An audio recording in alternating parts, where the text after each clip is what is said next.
la manta para presentarla o manifestarla al público de forma oficial. Este acto de correr el velo o descubrir un cuadro que estaba oculto se llama apocalipsis en el griego. Y esto se aplicó a la Biblia en el último libro, que es la consumación del consejo del plan de la redención de Dios, porque aquí Cristo nos descorre el velo, nos descubre lo que está oculto a la mente natural y nos da a entender las cosas como van a terminar aquí en el planeta Tierra. El Apocalipsis es un libro que nos descubre el plan final de Dios, cómo va a acabar la raza humana, cómo van a acabar las ciudades, qué es lo que va a suceder con el mar y qué va a suceder después de que termine este siglo, qué es lo que sigue todavía. Así que es un libro maravilloso, difícil, profundo, pero con la ayuda del Espíritu de Dios vamos a poder continuar enseñándolo. En esta noche terminamos el mensaje a la iglesia de Pérgamo. Pérgamo, como vimos hace 8 días, fue una iglesia. La palabra Pérgamo significa casamiento, consumado, Pérgamo. Y esta iglesia se casó, se mezcló con el mundo. Y lo pudimos ver de una forma muy amplia a través de cómo el romanismo, a través de los siglos, con el nombre de cristianismo, pervirtió totalmente las principales doctrinas, y así esta iglesia de Pérgamo es llamada también, en segundo lugar, en los mensajes a las iglesias, al arrepentimiento. Este arrepentimiento lo tienen que tener no solamente las grandes religiones que han marchado o han profesado ser cristianas y han pervertido, adulterado, introducido herejías, sino también muchas iglesias cristianas que han introducido al cristianismo cosas que no están en la Biblia, como tradiciones, etcétera, etcétera. Así que es un mensaje muy tremendo, muy penetrante, en el cual debemos de considerar, reflexionar, meditar, porque Dios nos llamó a defender la pureza de la palabra de Dios. Dios nos llamó, como dice Filipenses 1, a la defensa del Evangelio. El apóstol Pedro escribió en su primera carta, capítulo 3, que debemos de presentar defensa con mansedumbre de la esperanza que hay en nuestro corazón.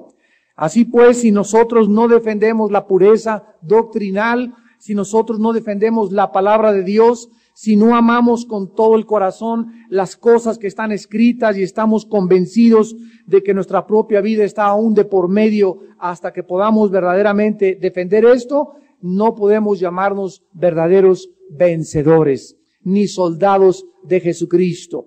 Fuimos llamados a pelear, fuimos llamados a entrar a una guerra espiritual sin cuartel, sin armisticio, en la cual consumará el plan de Dios cuando Jesucristo venga a recompensarnos y a todos los vencedores coronarlos de gloria, coronarlos de vida, darles todas aquellas cosas que Él nos ha prometido y entender que vale la pena vivir para Jesús.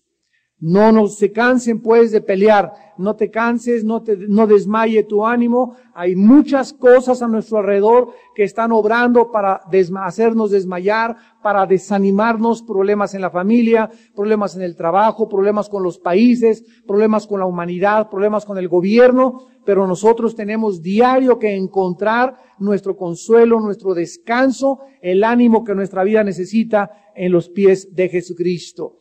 Necesitamos diario venir a hincarnos, a renovar nuestra energía, a echar nuestra ansiedad sobre de Dios, a alimentarnos con esta palabra, porque si no, no vamos a poder sobrevivir.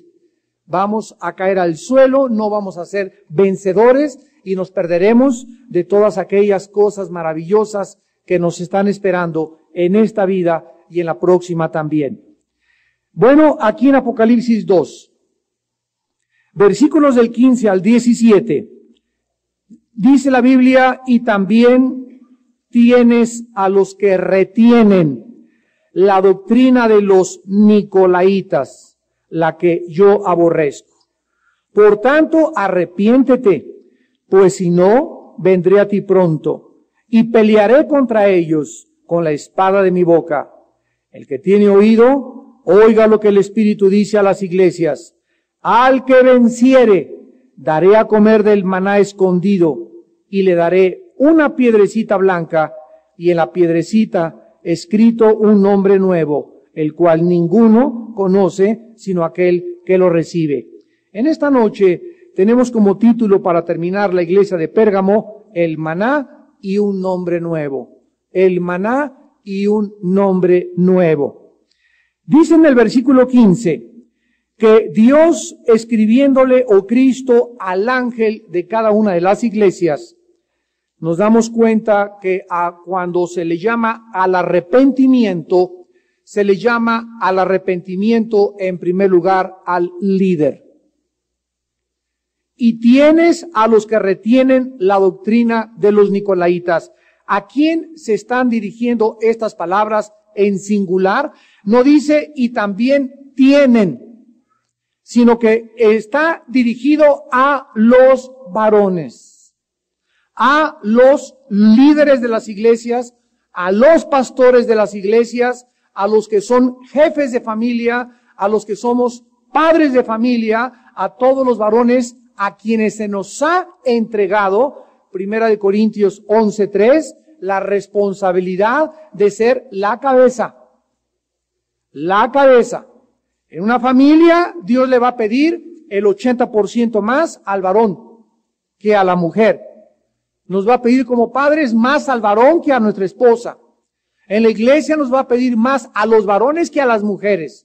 Porque a nosotros se nos delegó la responsabilidad del liderazgo, como lo vamos a ver más adelante en la iglesia de Tiatira. Pero cuando el hombre falla, entonces Dios comienza a levantar mujeres para nuestra propia vergüenza. Cuando en un matrimonio falla el hombre, Dios le da las riendas para que la esposa levante las riendas del hogar y no deje caer su hogar. Gracias a Dios por estas mujeres valientes que no han dejado caer las riendas cuando el esposo débil, pusilánime, apático, indolente, frío, que no tiene, ¿verdad?, ningún interés en las cosas espirituales, la mujer las toma y saca a sus hijos y saca a su casa adelante. Gracias a Dios por estas mujeres. Gracias a Dios por las mujeres, que aunque no es la voluntad de Dios que sean las pastoras principales, no hay hombres en muchas congregaciones y Dios levanta pastoras, predicadoras, evangelistas, porque si no alabamos nosotros al Señor, a las mismas piedras, Cristo dice que le pueden alabar. Así que Dios levanta aún de las piedras, aún de lo que es insensato y lo necio del mundo, escoge Dios para avergonzar a los fuertes. Cristo se dirige pues al líder, ¿verdad?, al ángel de cada iglesia. También tienes a los que retienen la doctrina de los nicolaitas. Muy bien, en esta iglesia de Pérgamo se está condenando la tolerancia. Tolerar en tu iglesia, tolerar en tu casa, repito, se puede aplicar no solamente a los pastores, sino la Biblia tiene aplicaciones, un principio, múltiples aplicaciones. Entonces, esta doctrina de los nicolaitas, vamos en primer lugar a entenderla. Viene de dos raíces griegas. La palabra nico significa gobernar o dominar. Ustedes han visto los tenis Nike. Bueno, esa palabra Nike, Nike, significa en el griego conquistar. De ahí viene Nico, de Nike, que es gobernar o dominar. Y Laos significa pueblo. Entonces la palabra nicolaita, Nikos Laos, significa gobierno del pueblo. ¿Qué significa esto que 2 o 3 veces en estas cartas Cristo condena y dice que inclusive aborrece? ¿Cuál era esta doctrina de los nicolaitas que dice Cristo, la cual yo aborrezco? Bueno, vamos al libro de los Hechos, capítulo 13. En primer lugar, para comenzar a comprender algo muy importante que muchos de ustedes ya saben. Una iglesia no se gobierna, no se administra, no se dirige como se dirige una fábrica, una empresa, un negocio o un partido político. Las leyes que rigen a una iglesia, las leyes espirituales que gobiernan a una iglesia, no son las reglas de la mercadotecnia del mundo, ni de la democracia de un partido político, ni de un totalitarismo, ni una dictadura. No es nada absolutamente que tenga su origen en este mundo. El gobierno de una iglesia tiene que ser dirigido igual que el gobierno de mi casa. En mi casa, para gobernar mi familia, no se puede meter un psiquiatra, no se puede meter un psicólogo, no se puede meter la doctora Corazón y menos Walter Mercado. Si yo quiero gobernar mi familia y saber cómo puedo funcionar mi matrimonio y cómo dirigir a mis hijos, no voy a oír los consejos de Montessori, o los consejos de la psicología moderna, o los consejos de la pedagogía, o filosofía existencialista. Yo tengo que gobernar mi casa y mi familia con los principios de la Biblia, que son totalmente diferentes a el modo de pensar y a los métodos que el mundo ha inventado a través de las ciencias, pseudociencias como la psicología, la psiquiatría, pedagogía, etcétera, etcétera. Entonces, tenemos que partir desde este punto. Dios aborrece que nosotros seamos gobernados por el pueblo, por lo que la gente dice, porque no nos ha dejado Dios en su palabra las normas, las leyes, las directrices para poder entender cómo Dios quiere que nosotros gobernemos. Y lo mismo pasa en las iglesias. Y existe este peligro de que en una iglesia comience a infiltrarse el gobierno que no es el gobierno que Dios anhela que se lleve a cabo, y es cuando las iglesias comienzan a menguar, a apostatar, a debilitarse y a perder la unción del Espíritu de Dios. En el libro de los Hechos, capítulo 13, tenemos la primera pauta en la Biblia acerca de la forma como una iglesia debe gobernarse. Había entonces en la iglesia que estaba en Antioquía profetas y maestros: Bernabé, Simón el que se llamaba Níger, Lucio de Cirene, Manaén el que se había criado junto con Herodes el tetrarca, y Saulo. Vemos que en esta iglesia primitiva había profetas y había maestros. ¿Qué función ejercían los profetas? La Biblia, recuerden, no estaba completa. Las iglesias primitivas, ¿cómo podían saber la voluntad de Dios? No tenían Romanos, no tenían Hebreos, no tenían Apocalipsis, no tenían las cartas a los tesalonicenses, no tenían las cartas de Juan y de Pedro. ¿Cómo podían entonces las iglesias primitivas guiar a sus ovejas, saber la voluntad de Dios? Lo sabían a través de los profetas.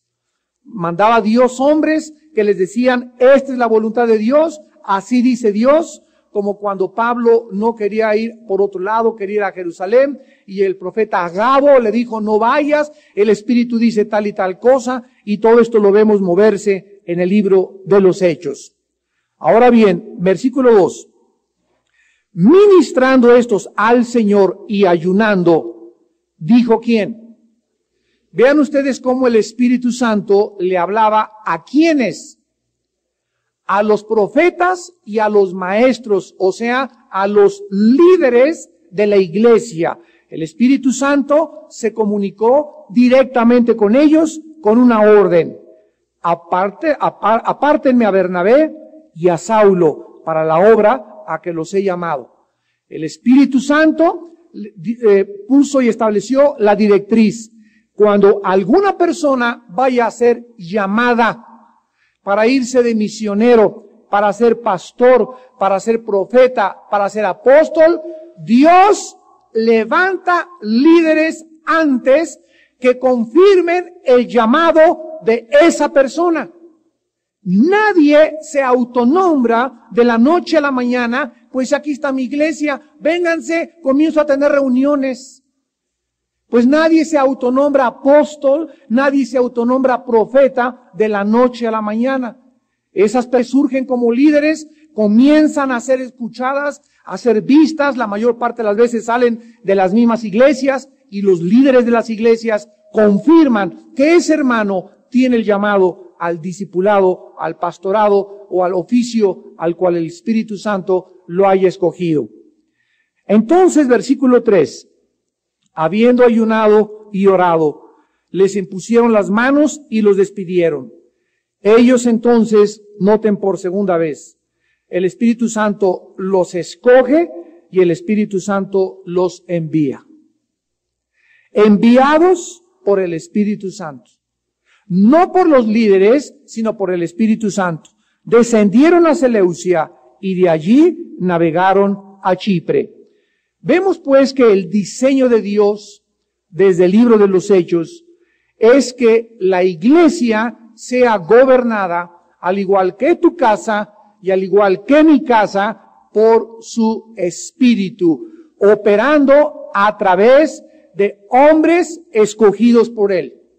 Si yo quiero que mi casa pueda realmente, mis hijos y mi esposa, saber la voluntad de Dios, Dios busca primero al varón. Por eso, no te cases con ningún hombre que no sea un líder espiritual, que te lea la Biblia, que ore contigo, que tenga él más interés en las cosas espirituales que la mujer, porque se van a invertir los papeles y vas a sufrir mucho. El hombre es a quien Dios le entregó el liderazgo. Ese es el diseño de Dios. Él fue el que lo creó, Él fue el cual es su origen, y Él fue el que lo estableció para que nosotros nos sometiéramos, no para discutirlo, sino para obedecer el diseño de Dios. Qué grande responsabilidad entonces tenemos los varones. Porque si la casa comienza a perder el rumbo, el matrimonio comienza a perder el rumbo, nosotros los varones somos los responsables, porque Dios está buscándonos a nosotros, que nosotros le busquemos para que Él nos revele la forma, la dirección que nuestro barco, nosotros somos el capitán, tenemos el timón de nuestra casa, a donde nuestro barco se debe de dirigir. Es a nosotros a quien Dios nos entregó esta responsabilidad y a quienes el Espíritu Santo está buscando. Y lo mismo pasa en las iglesias.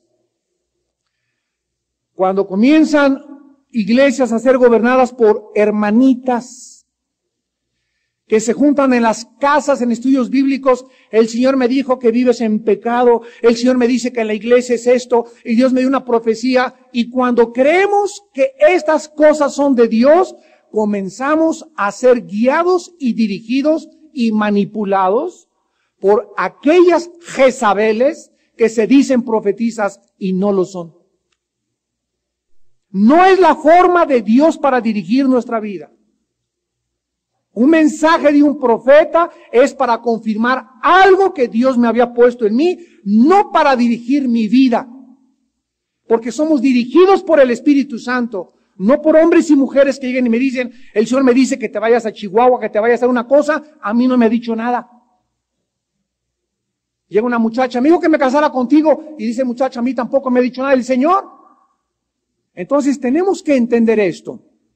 Hoy en la mañana me venía platicando mi esposa de un caso que tuvimos ahí en nuestra casa, y nuestros hijos fueron invitados a un campamento de la escuela, y aparentemente pues muy bonito, 3 días en el campamento, Valle de Bravo, bla, bla, bla, bla, bla, bla.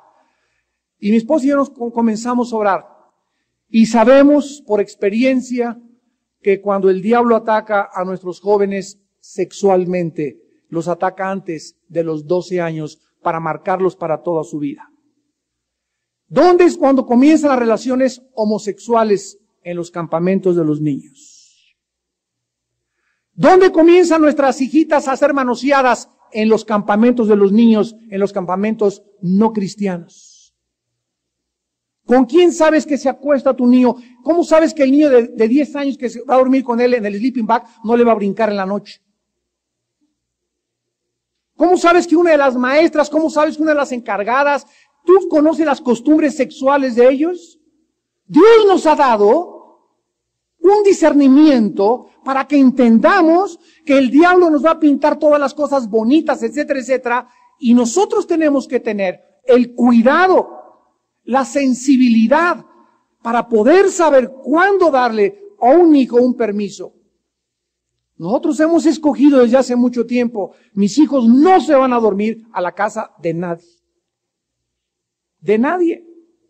Que un amiguito lo invitó a la escuela, no sé ni quién es. Que una pijamada.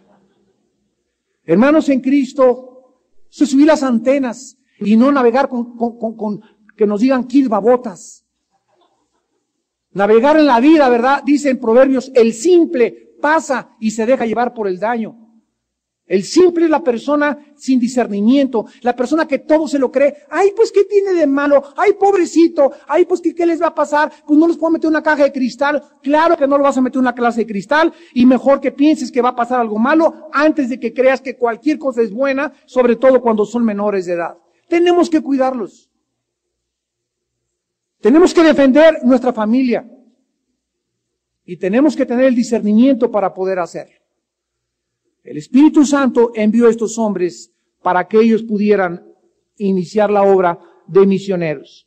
En Efesios 4, 11 y 12, todo el mundo sabe este versículo, Él mismo constituyó a unos apóstoles, profetas, pastores, evangelistas, pastores y maestros.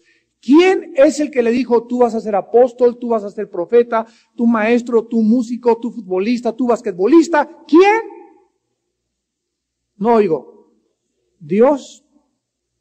Les decía antier en el estudio del Salmo que estamos dando en el sur, el jueves pasado, que se ha comprobado científica y genéticamente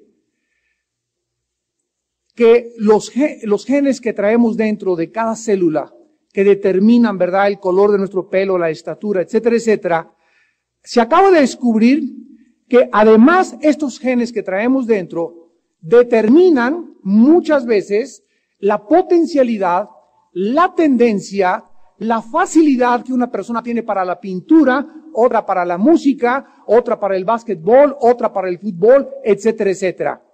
Tomaron a 25 reclutas de un boot camp. Boot camp en inglés significa como el servicio de la cartilla nacional, pero ya los reclutan durante 3 años a los jóvenes y los encierran en un campamento y los atornillan, los han visto ustedes en las películas, y les gritan y ponen a los jóvenes así, llega el sargento, ¿y tú qué me ves? Cara esto, levántate aquello, y no me grites, y los empujan. Y saben ustedes que esta presión a la que lo ponen los jóvenes es para que los jóvenes aprendan a obedecer sin discutir. Para que crezcan y sí, mi general, no mi general, lo que usted diga, mi comandante. Porque la tendencia más grande en un joven es la rebelión. Y cuando los jóvenes crecen haciendo lo que a ellos les da la gana e imponiendo su voluntad, comenzamos a ver que más tarde ellos son muy infelices porque sufren. Te tienes que acostumbrar desde que tú eres niño a tus propios hijos a que no vas a hacer tu voluntad.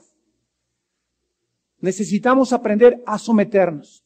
Bueno, escogieron a 25 reclutas y les tomaron a todos una muestra de piel para sacar su ADN, ácido desoxirribonucleico, y analizaron los genes de todos ellos y se dieron cuenta que eran muchachos de 18 a 22 años.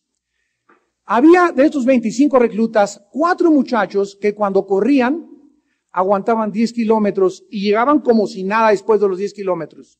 Los alimentaron con la misma clase de alimentos, dormían en la misma cantidad de tiempo, en fin, todo esto durante 3 años con estos 25 reclutas. Y en los genes descubrieron un gen en los que aguantaban los 10 kilómetros que los otros 20 no tenían. Por lo que los otros se fatigaban más tiempo, en otras palabras, no traían la disposición genética, hereditaria, codificada dentro de sus células para ser tan fuertes, tan aguantadores y tan deportistas como los que sí lo traían. ¿Quién le puso a Michael Jordan un gen que agarra la pelota y nivela la canasta y le hace así, las mete todas? Toma a Michael Jordan y mételo y cámbialo por Hugo Sánchez con los Pumas. Y pone a Hugo Sánchez ponlo con los basquetbolistas, y Hugo Sánchez no va a poder hacerla porque él trae dentro de su capacidad física, genéticamente, la capacidad y la habilidad de jugar fútbol. Entonces, uno tiene esa facilidad de nacimiento. ¿Quién hizo a un Beethoven, a un Tchaikovsky y a un Jorge Negrete? Uno compone una sinfónica, la novena sinfónica de Beethoven, una maravilla. El otro compone canciones de Te fuiste, me dejaste, el alcohol, el tequila, las mexicanas, ¿verdad? Y vemos que son dos mentes totalmente diferentes, un Einstein y uno que inventó el trompo. Entonces, todo absolutamente en la vida lo encontramos que Dios, Salmo 139, tú me hiciste y me constituiste en el vientre de mi madre, mi embrión vieron tus ojos. Desde el embrión, Dios le dijo a Jeremías 1:5, te constituí estando en el vientre de tu madre en profeta y te di por profeta a las naciones. Dios a unos les dio la habilidad para ser mecánicos de coches automotrices, a otros para ser mecánicos de audio, a otros para ser carpinteros de hacer sillas, a otros electricistas, a otros plomeros, a otros choferes, a otros ingenieros, a otros arquitectos, a otros pintores, a otros comerciantes. Pero todos absolutamente somos creados por Dios, diseñados por Dios, para cumplir un propósito en la vida. Cuidado cuando tú estés en un trabajo o estés desarrollando una actividad a la cual Dios nunca te llamó, porque no vas a tener gracia sobre ese campo de autoridad. La gracia de Dios va a nuestra vida en el área y en el campo de autoridad al que Dios me llamó. Si me quiero salir del campo de autoridad y soy futbolista y quiero meterme a nadar o quiero meterme al básquetbol, voy a vivir frustrado porque no es mi campo de autoridad ni la capacidad con la que Dios me creó. Dios a unos hace apóstoles, a otros profetas, y esto hace que carezcamos de envidias. Yo no te voy a envidiar a ti porque Dios no me llamó a hacer lo que tú estás haciendo. Yo no tengo por qué tener celos de ti, porque tú tienes una cosa que yo no puedo hacer y yo tengo una cosa que tú no puedes hacer. Todos tenemos diferentes funciones por la soberanía de Dios. Y la iglesia, Dios estableció que fueran gobernadas por los que Él había escogido. ¿Cuál es la doctrina de los nicolaitas? Los laicos gobernando la iglesia. Muchas iglesias, y me están escuchando ahorita por allá en la televisión muchos ovejas y pastores, muchas iglesias han sido fundadas y siguen siendo gobernadas por familias. La familia Díaz que puso el techo, la familia Jiménez que puso todas las lámparas y la otra que puso todos los ladrillos, y levantan 3 o 4 familias, se juntan, ellos levantan una iglesia, y ya que tienen la iglesia dicen, ¿a quién contratamos como pastor? Son levitas asalariados. Y entonces cuando a la familia Díaz no le gustó el mensaje del pastor que dio, porque el viejo panzón de los Díaz anda en adulterio, vamos a cambiar al pastor porque no, y cada 4 o 5 veces al año cambian de pastor porque son familias gobernadas por las iglesias, gobernadas por las familias, y no hay un liderazgo establecido por el Espíritu Santo. Y la familia Díaz administra la iglesia. Escuchen esto, lo que ha pasado. Escogen a sus pastores, les asignan un sueldo, lo que ellos creen que deben de ganar, y después le dicen lo que tienen que predicar. Esto se llama el gobierno de los nicolaitas. ¿Cuántos de ustedes en su familia viven igual? En tu casa, tus hijos no hacen lo que la Biblia dice, sino lo que la abuelita les dice, y la abuelita es hija de los testigos de Jehová. ¿Cuántos de ustedes en su casa son gobernados por la cuñada? Y llega tu cuñada a meter cuchara, o tu propia mamá, o tu propio papá, o los suegros, con el matrimonio, y comienzan a poner disensión entre ustedes, y ustedes no están siendo gobernados por la palabra de Dios, no consultan, sino que hacen lo que tu mamá te dice, y sabes que tu mamá es pagana, idólatra, y hasta raeliana.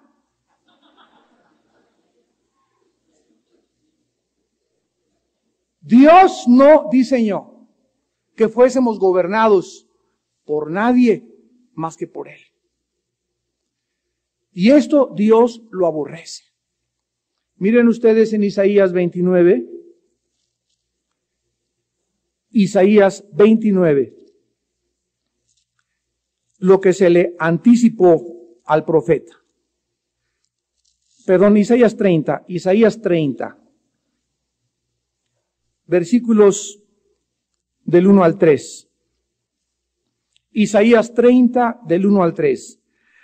¡Ay de los hijos! Ustedes saben que cada vez que existe la expresión ¡ay! Implica dolor, sufrimiento, vergüenza, oprobio, miseria. ¡Ay de los hijos que se apartan! Dice Jehová. ¿Para qué cosa? Aquí es tipo del mundo.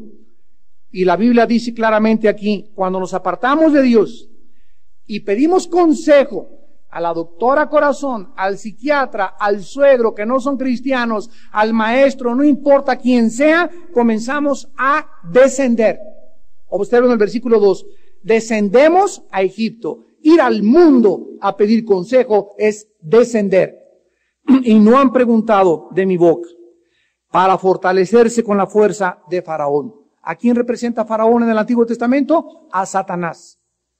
Cada vez que tú vas y recurres a pedir consejo de alguien que no es el que Dios ha establecido para poder gobernar y no es el Espíritu Santo, te estás fortaleciendo en la fuerza del diablo y poner tu esperanza en la sombra de Egipto. Pero la fuerza de Faraón se os cambiará en vergüenza y el amparo en la sombra de Egipto en confusión. Siempre que nosotros tratemos de gobernarnos a nosotros mismos. Cuando ya dejo mi familia y dejo la iglesia, nosotros como individuos debemos ser guiados por el Espíritu Santo. Mis decisiones tienen que ser guiadas porque en la mañana pasé el suficientemente tiempo con Dios en la Biblia para tener paz de la decisión que voy a tomar.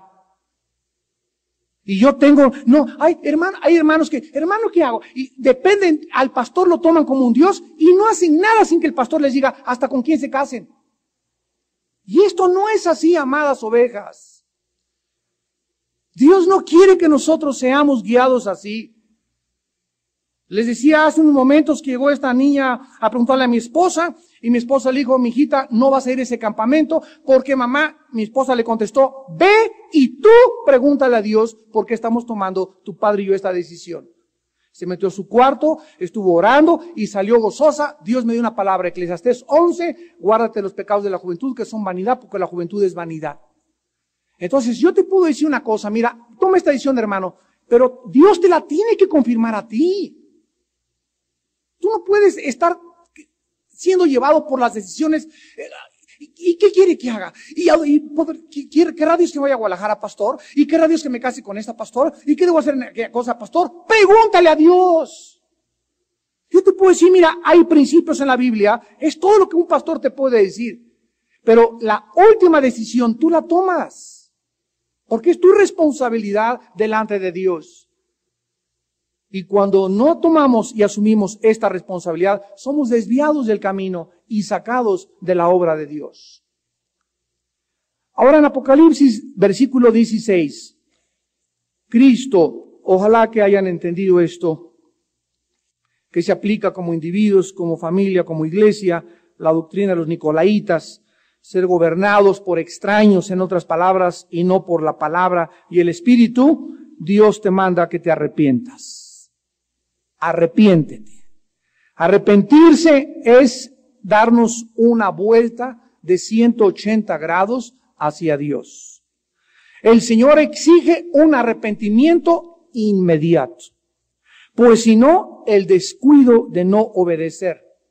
Cuando Dios nos habla y nos dice, arrepiéntete, la tragedia es grande, porque entonces, después de la advertencia, viene el juicio de Dios.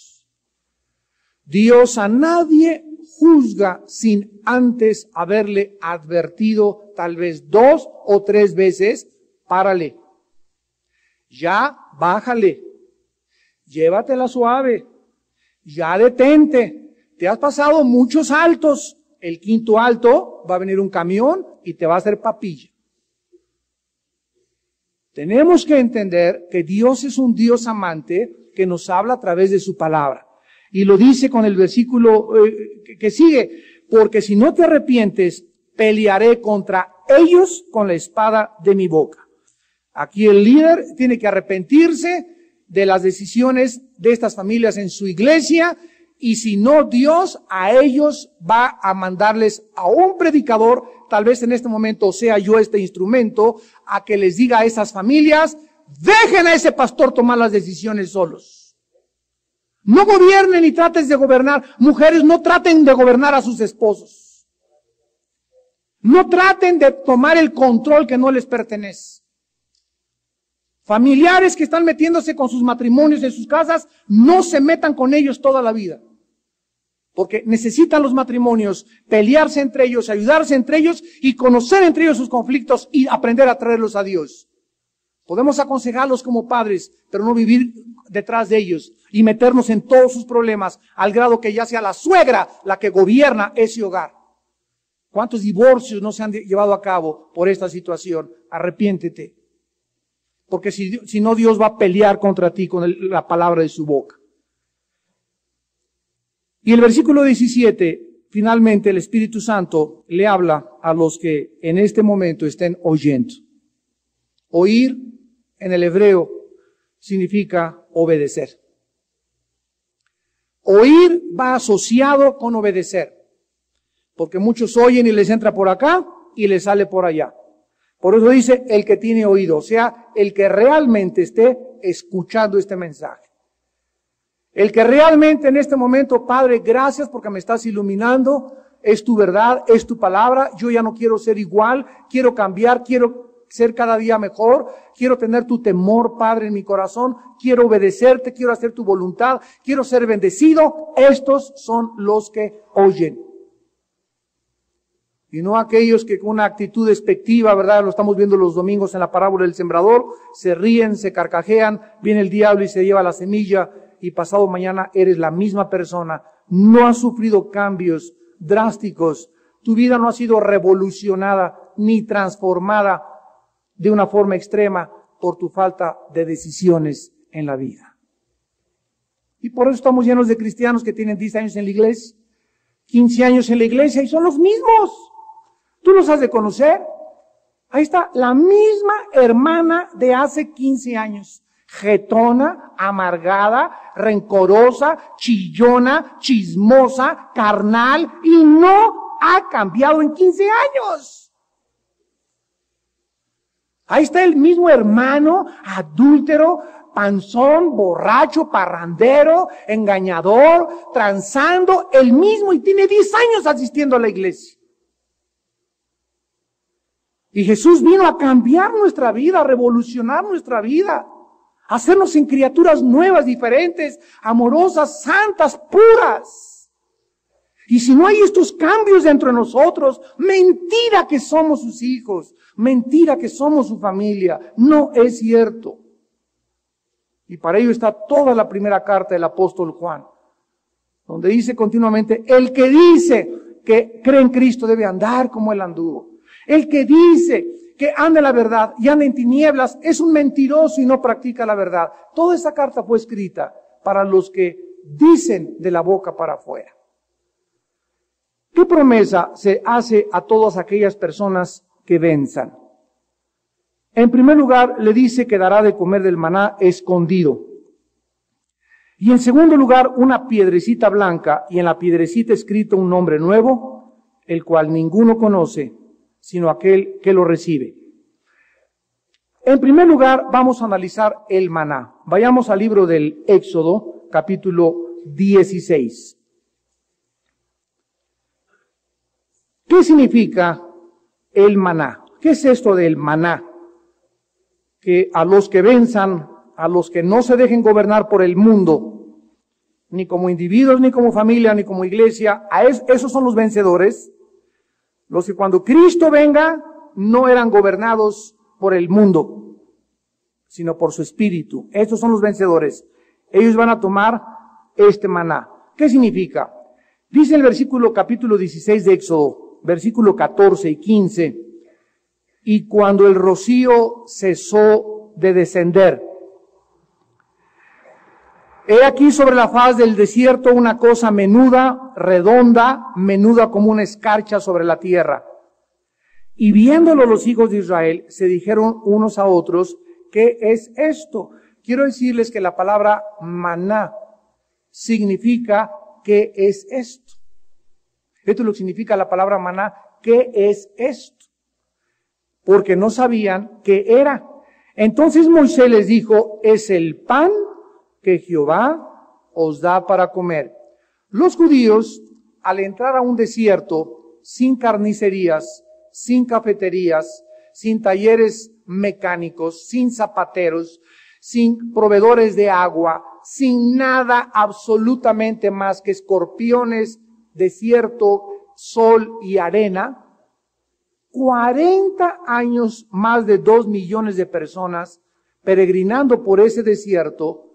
La más grande enseñanza que Dios les quería dar es que Dios es capaz, todopoderoso, suficiente, haciendo las cosas mucho más abundantemente de lo que le pedimos o entendemos.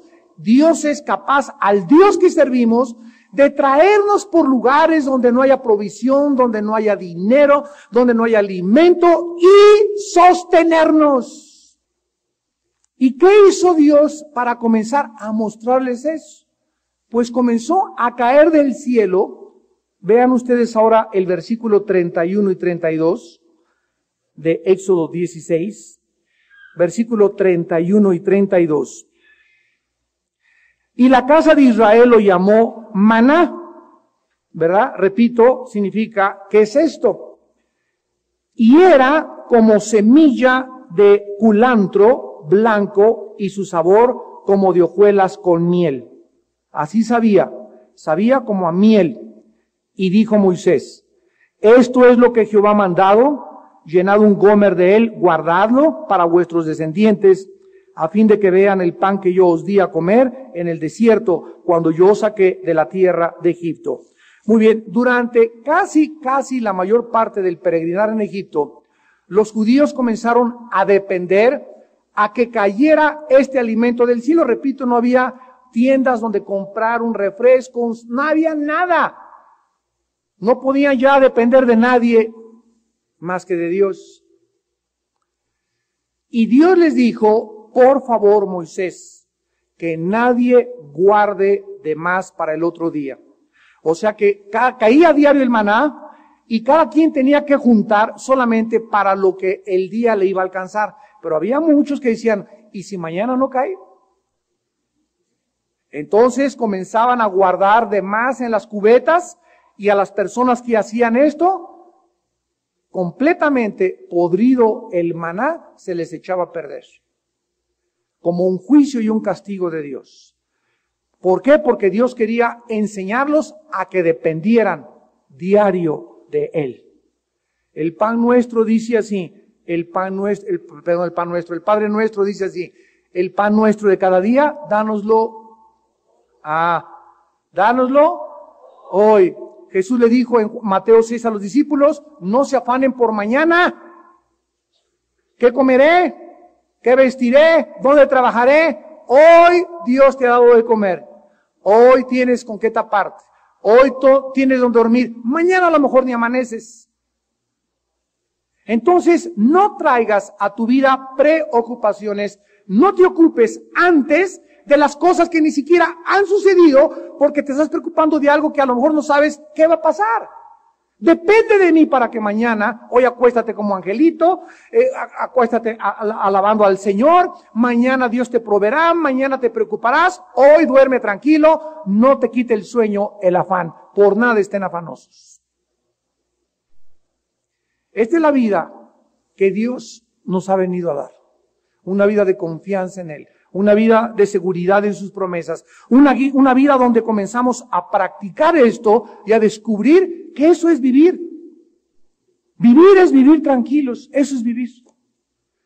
No hay peor infierno que una vida frustrada, amargada, incierta, llena de desesperanza. Eso no es vida. Ya estás comenzando un infierno en tu propia vida. Dios quiere que diario te levantes, alabaré a mi Señor, y Dios, el número de los redimidos, y bla, bla, bla, bla, bla, bla, bla, bla, bla, etcétera, etcétera, y cómo están, y tranquilo, y feliz, y con mucha paz, y que así gobiernes tu vida diario, y comiences a desarrollar ese hábito bendito de depender diario de Él.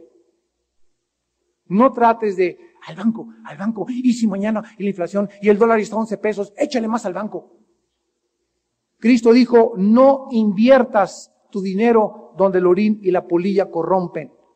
Y quieres realmente asegurarte, no importa que se vaya el dólar a 25 pesos, quieres realmente asegurarte que nunca te va a faltar, invierte en el reino de Dios, donde ni el orín ni la polilla corrompen. Ahora, este maná, vayamos a Juan capítulo 6, Cristo le da la interpretación en Juan capítulo 6.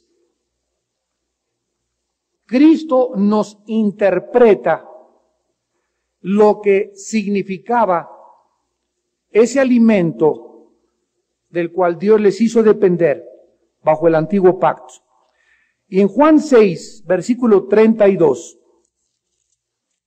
en adelante Jesús dijo, de cierto os digo, no os dio Moisés el pan del cielo, mas mi Padre os da el verdadero pan del cielo.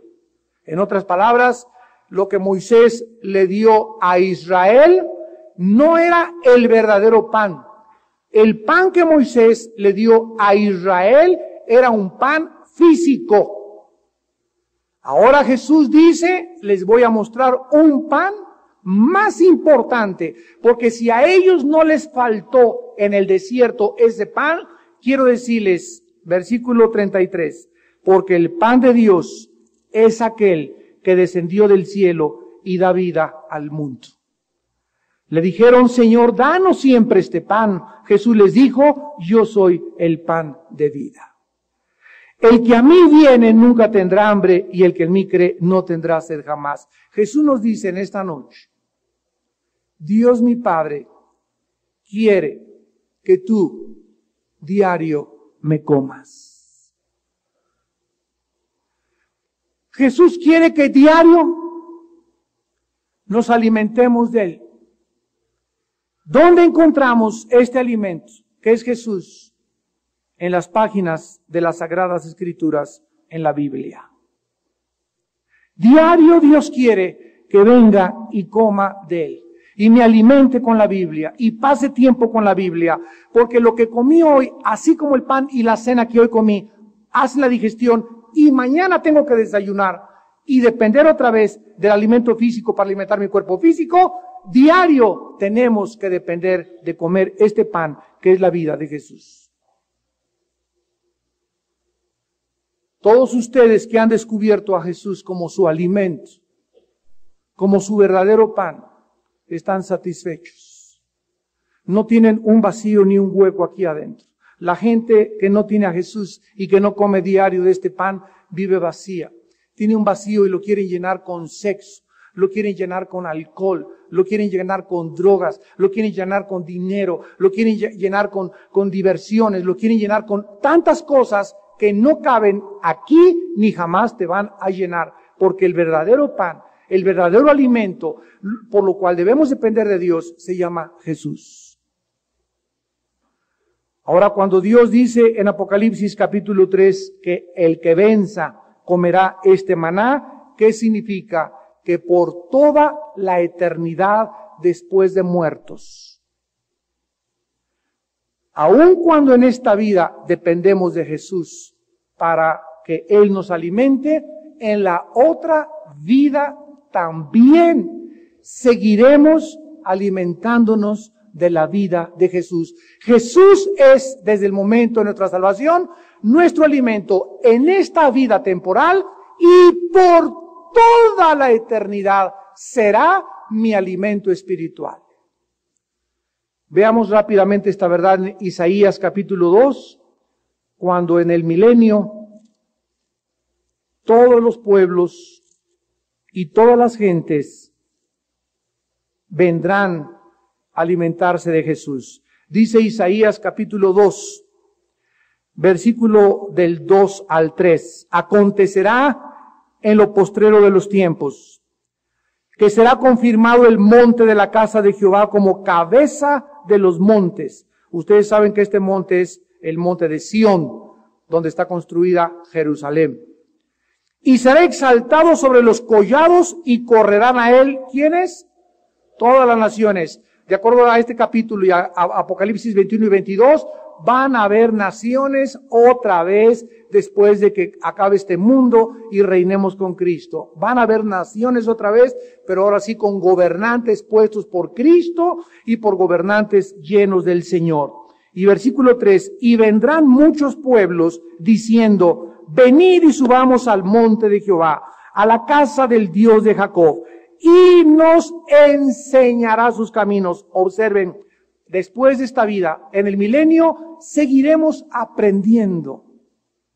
Y vendremos corriendo porque la escuela va a estar en Jerusalén, para que nos enseñe sus caminos, y caminaremos por sus sendas, porque de Sión saldrá la ley, y de Jerusalén la palabra de Jehová.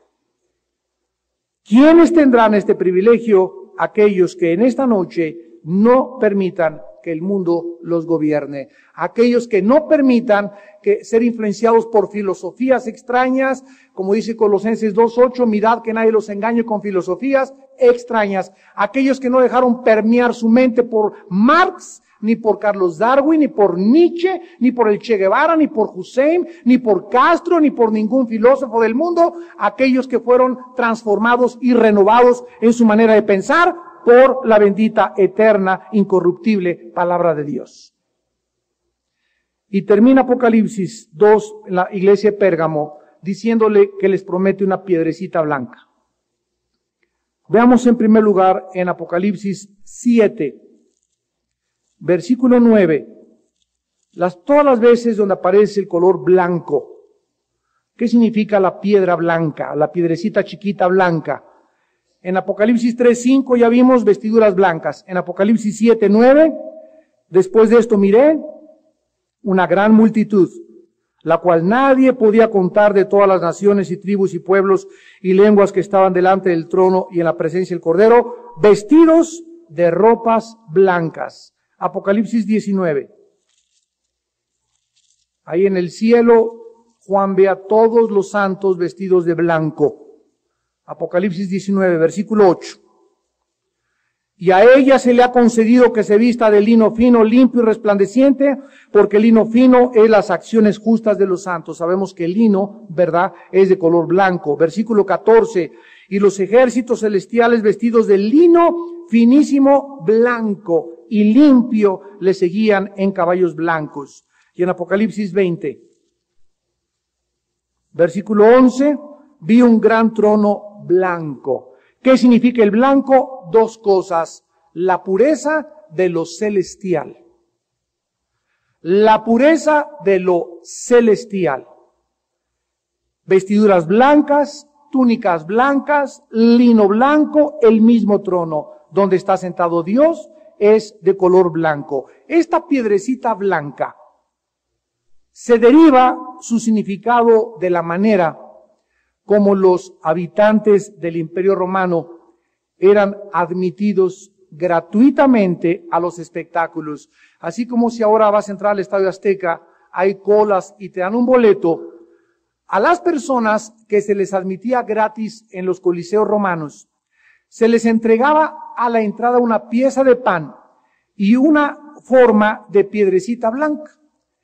De ahí viene la palabra pan y circo para el pueblo. O sea, el gobierno quería al pueblo tenerlo contento, los invitaban al coliseo, les daban una pieza de pan y una piedrecita blanca.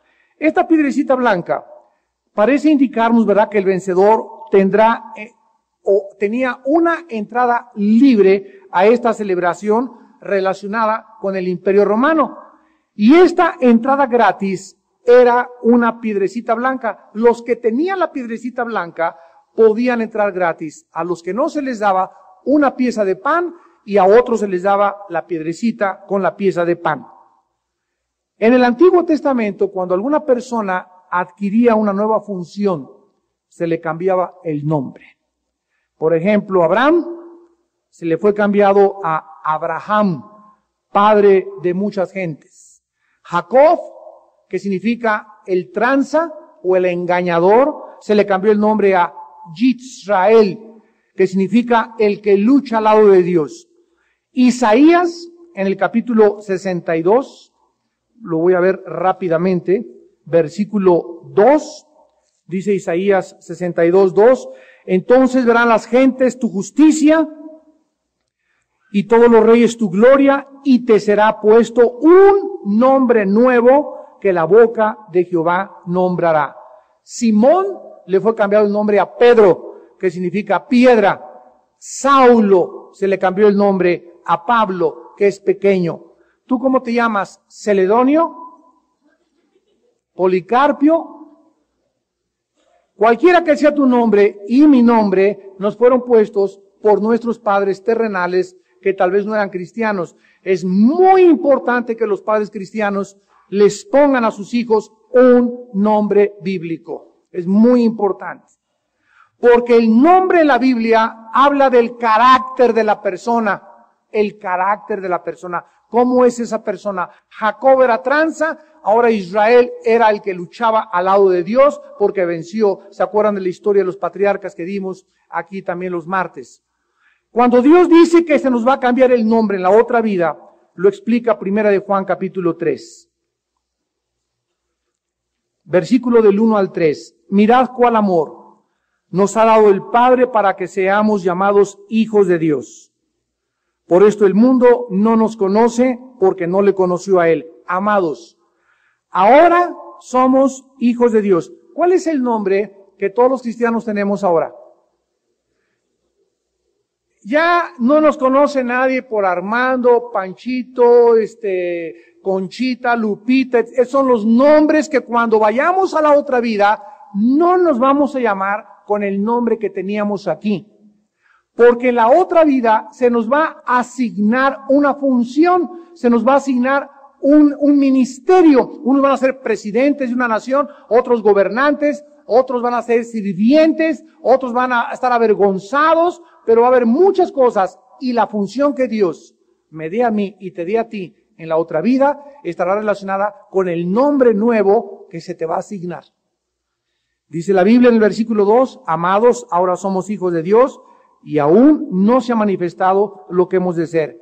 Pero sabemos que cuando Él se manifieste, seremos semejantes a Él, porque le veremos tal como Él es.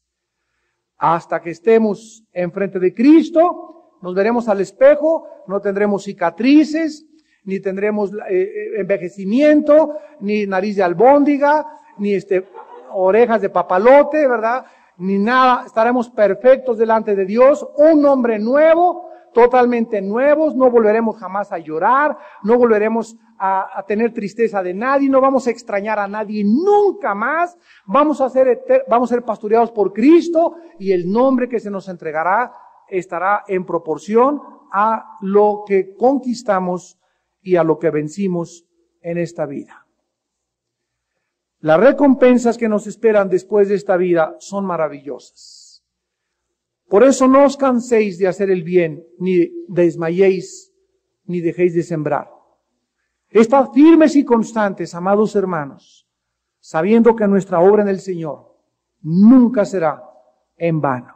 Oremos. Señor, gracias por tu palabra en esta noche.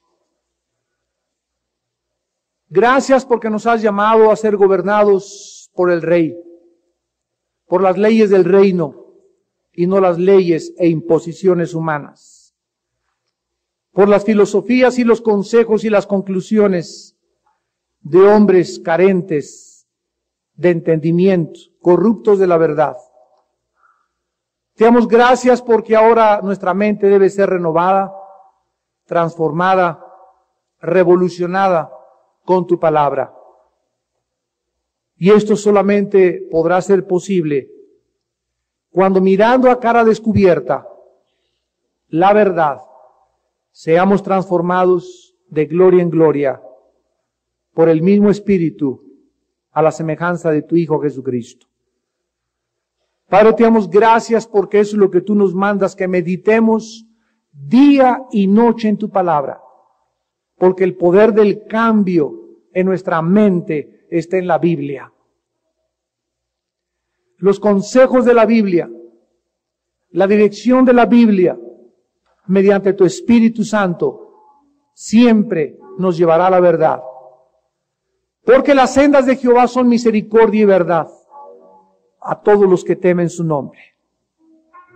Mirad cuán grande es la bondad que Dios ha guardado a los que le esperan y le buscan cada mañana con todo su corazón. Gracias por la responsabilidad que nos das a los varones, la enorme responsabilidad de nuestra casa, de nuestra propia vida, de la iglesia, de nuestro gobierno. Oh Dios, gracias por habernos llamado soberanamente a ocupar diferentes funciones en la vida, ministerios, oficios o profesiones. Yo te pido, Señor, que en esta noche tu Espíritu Santo haya iluminado a tu pueblo y ahora tus hijos sepan escoger cuál es el camino y el propósito por el cual tú creaste a cada uno de nosotros. Te pedimos en el nombre de Jesús que tu Espíritu Santo nos siga guiando a toda la verdad, que sigamos siendo celosos de tu palabra, celosos de la doctrina, celosos de nuestra conducta, y que cada día te amemos más y tu temor esté en nuestro corazón, para que tú puedas seguir bendiciéndonos